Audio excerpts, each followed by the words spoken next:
환영합니다. IM4Nu미는 Infinix Note Edge이며 오늘은 이 기기의 초기 설정 과정을 어떻게 진행하는지 보여드리겠습니다.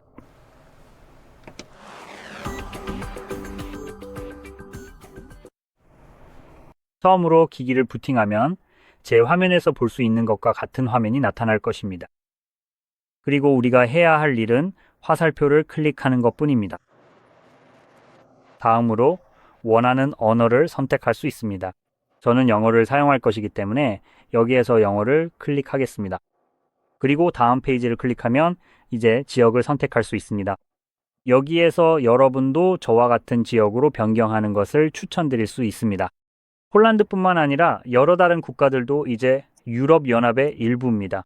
여기서의 논리는 유럽이 소비자 친화적이라는 점입니다. 그래서 그들이 어떤 종류의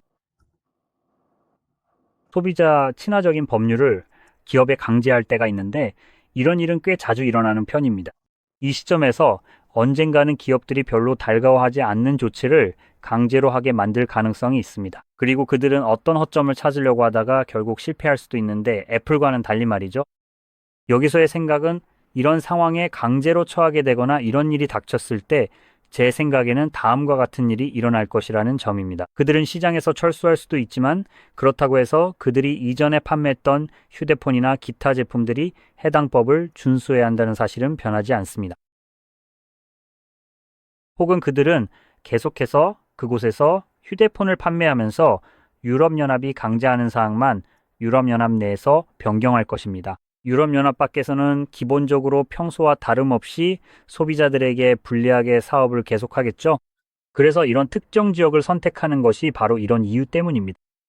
여기서 바로 이 지역이 유럽연합에 속하게 되어 그 법의 적용을 받게 되는 것이죠. 만약 유럽연합이 전 세계에 비해 우리에게 어떤 이점을 주는 정책을 만든다면 어쨌든요. 다음으로는 이용약관이 있습니다. 여기에서 이용약관과 개인정보 처리 방침을 볼 수 있습니다. 원한다면 둘 다 읽어볼 수 있습니다. 하지만 솔직히 말해서 아무도 이걸 한 글자도 읽지 않죠. 우리는 그냥 체크박스에 체크하고 넘어갑니다. 사실 아마 이게 우리가 유일하게 읽어야 했던 내용일 텐데 어쨌든요. 어쨌든 여기에서 다른 기기를 사용해 설정하는 옵션이 나타날까요?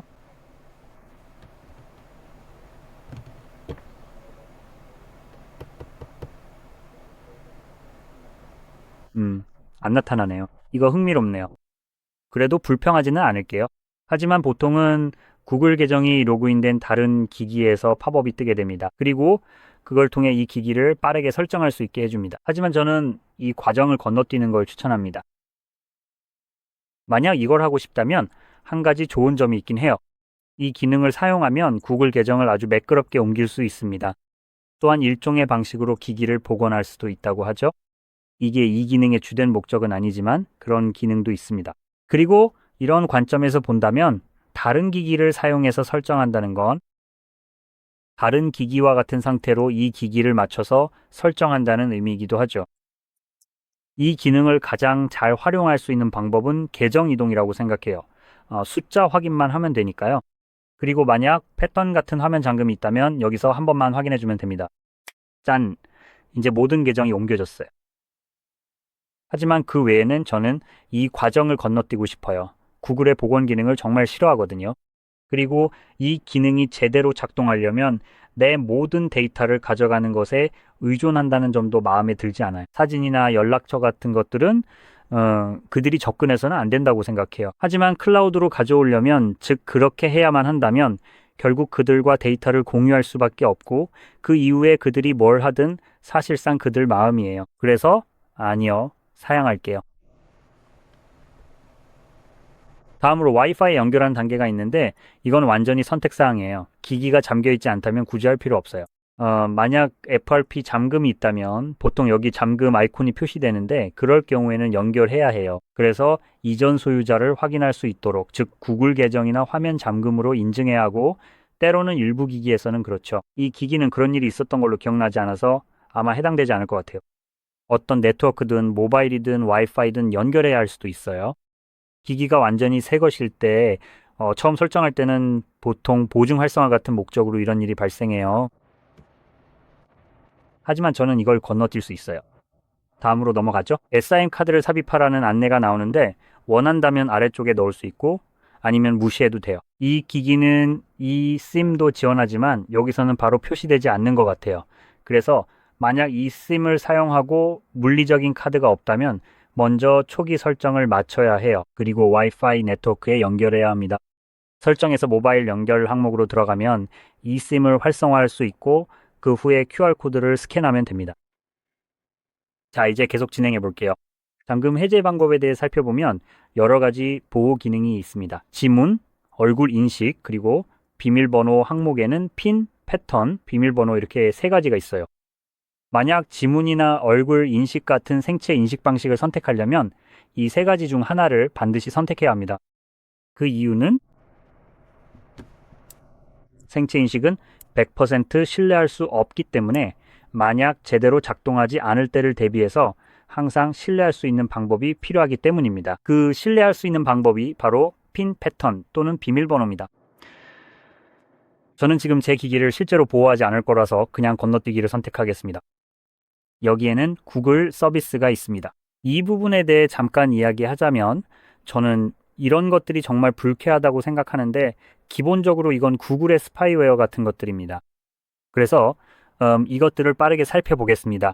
여기에는 위치 스캐닝, 사용자 및 진단 데이터 전송, 그리고 앱 설치 및 업데이트 같은 것들이 포함되어 있습니다. 하나씩 살펴보면 사용자 위치가 있습니다. 이 모든 것을 끌 수 있습니다. 참고로 꺼도 사실 별로 달라지는 건 없습니다.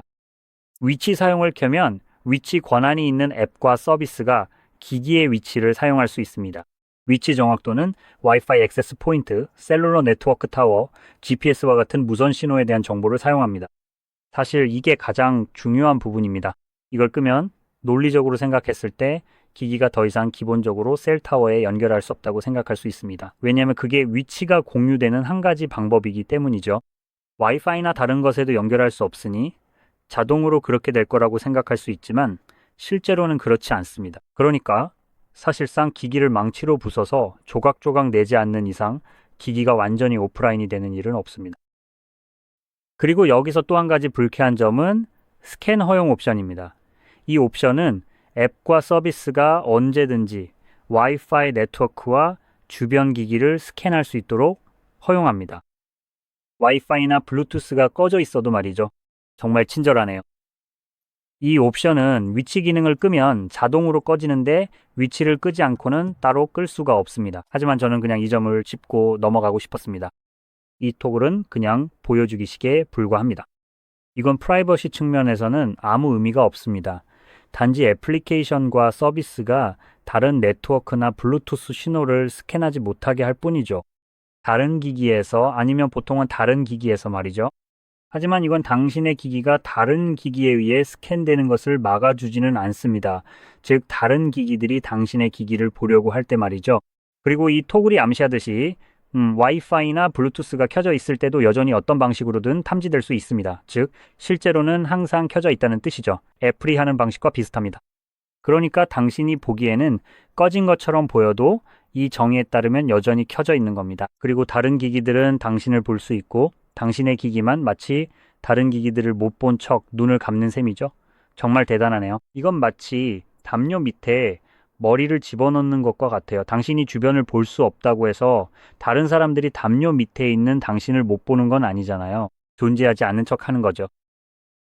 자, 다음으로 넘어가서 사용자 및 진단 데이터 전송 항목이 있습니다. 이 항목의 제목이 약간 오해의 소지가 있는데 기본적으로는 이게 그냥 더 스파이웨어 같은 기능이라고 생각할 수 있지만 실제로는 그렇습니다. 하지만 이 기능을 비활성화하면 이 기기에서 어떤 정보나 데이터도 더 이상 공유되지 않습니다. 작은 데이터 조각 하나도 남기지 않고 완전히 차단된다고 보시면 됩니다. 가장 작은 정말 미세한 데이터라도 그게 사용자 데이터라고 저는 생각합니다. 이건 제 기기이고 여기서 생성되는 모든 것은 저 때문이고 그게 공유된다면 그건 제 사용자 데이터이기 때문에 저는 그걸 멈추고 싶은 겁니다.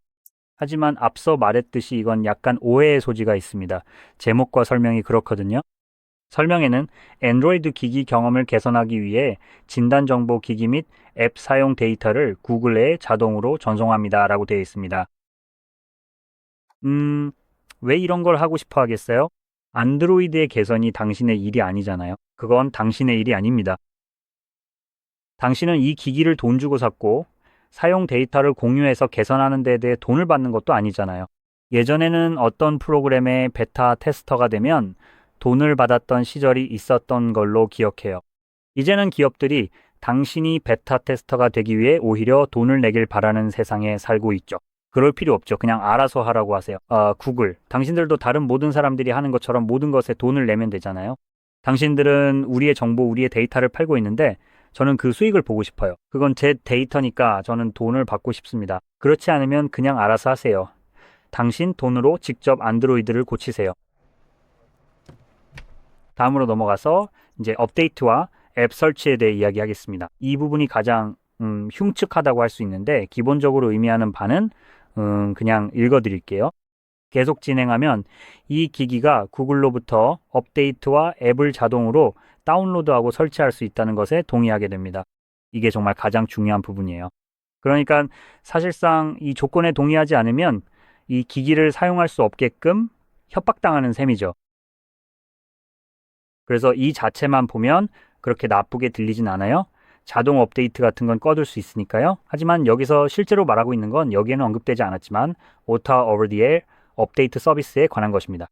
이 서비스들은 기본적으로 사용자의 인지나 허락 없이 기기에 업데이트를 푸시하는 역할을 합니다. 이 모든 것은 백그라운드에서 이루어집니다. 이건 안드로이드의 백엔드에서 실행되는 프로세스인데 여러분은 결코 볼 수도 들을 수도 없는 것이죠. 그리고 이 쓰레기 같은 것들이 뭐 첫 번째로는 보안 패치 같은 긍정적인 역할을 하기도 합니다. 하지만 또한 예를 들어 구글이 언젠가는 솔직히 말해서 그들이 실제로 그렇게 할지 아닐지는 모르겠지만 저는 그들이 그렇게 할 거라고 생각하고 접근하고 있습니다. 왜냐하면 그들은 이미 그들 자신도 앞으로 뭘 할지 모르는 것처럼 보이지만 우리 보안을 위해 플레이스토어 외부에서 애플리케이션을 설치하지 못하게 막겠다는 아이디어가 있었습니다. 왜냐하면 악성 앱이 너무 많기 때문이죠. 더 나은 악성 코드 보호, 예를 들어 안티바이러스 같은 걸 제공하는 대신 그냥 우리가 애플리케이션을 설치할 수 있는 권한 자체를 없애버리는 겁니다. 정말 멋지네요. 그래서 그게 적용된다면 혹은 언제 적용될까요? 말했듯이 지금 이 시점에서는 저도 잘 모르겠고 그냥 그렇게 될 거라고 생각하고 접근하고 있습니다. 아마도 그들은 또다시 이걸 강제로 밀어붙이려고 하는 것 같아요. 이건 OTA 업데이트를 통해 우리에게 강제로 적용될 거고 그걸 막기 위해 설정해서 끌 수 있는 업데이트 옵션 같은 건 전혀 없습니다. 잠재적으로 할 수 있는 거는 백그라운드 프로세스를 볼 수 있게 해주는 애플리케이션을 그냥 다운로드해서 OTA 업데이트 서비스를 아예 삭제해버리는 겁니다. 하지만 그렇게 하면 기기가 어쨌든 취약해져서 악용될 수 있습니다. 이제 다음으로 넘어가겠습니다. 추천 서비스입니다. 보시는 것처럼 인피닉스에서 제공하며 개인화된 추천 서비스를 갖추고 있습니다. 이건 그냥 더 많은 여기에는 조인 사용자 및 경험 개선 프로그램이 있습니다. 구글에서 제공했던 것과 똑같은 겁니다. 하지만 이런 것들을 살펴보고 원하면 꺼도 되고 사실 기술적으로는 전부 꺼져 있습니다. 그리고 저는 동의하지 않습니다. 다음은 모바일 클로너입니다. 이것은 예전 기기에서 이 기기로 데이터를 옮길 수 있게 해주는 아주 좋은 애플리케이션입니다. 그리고 이 애플리케이션은 모일 클로너라는 앱을 사용합니다. 구형 휴대폰이 인피닉스가 아니라면 그 휴대폰에 이 앱을 다운로드해야 합니다. 만약 인피닉스라면 기본으로 제공되기 때문에 두 기기만 연결하면 됩니다. 두 기기를 연결하면 모든 데이터, 애플리케이션, 앱 데이터, 연락처 등 모든 것을 옮길 수 있습니다. 매우 빠르고 매끄럽게 진행됩니다. 이 기능 없이 설정을 계속하겠습니다. 다음은 시스템 내비게이션으로 제스처나 버튼 중 원하는 방식을 선택하세요. 저는 제스처를 계속 사용할 것이고 다음을 누르겠습니다. 이렇게 해서 설정이 마무리됩니다. 이제 완료되었습니다. 이렇게 해서 영상이 도움이 되셨길 바라며 도움이 되셨다면 좋아요와 구독 버튼을 눌러주시고 시청해주셔서 감사합니다.